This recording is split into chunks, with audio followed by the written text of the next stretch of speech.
بسم الله الرحمن الرحيم.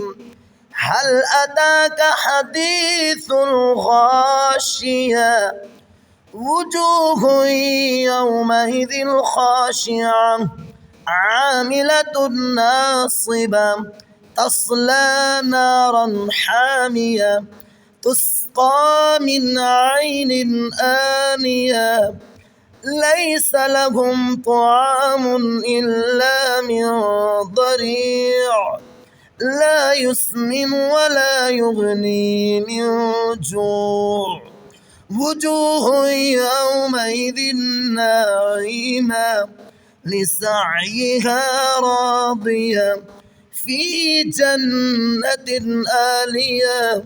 لا تسمع فيها لاغية فيها عين جارية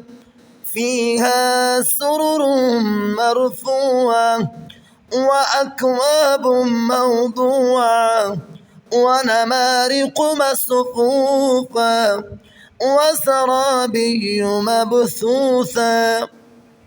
أفلا ينظرون إلى الإبل كيف خلقت وإلى السماء كيف رفعت وإلى الجبال كيف نصبت وإلى الأرض كيف سطحت فذكر إنما أنت مذكر لست عليهم بمسيطر إلا من تولى وكفر فيعذبه الله العذاب الأكبر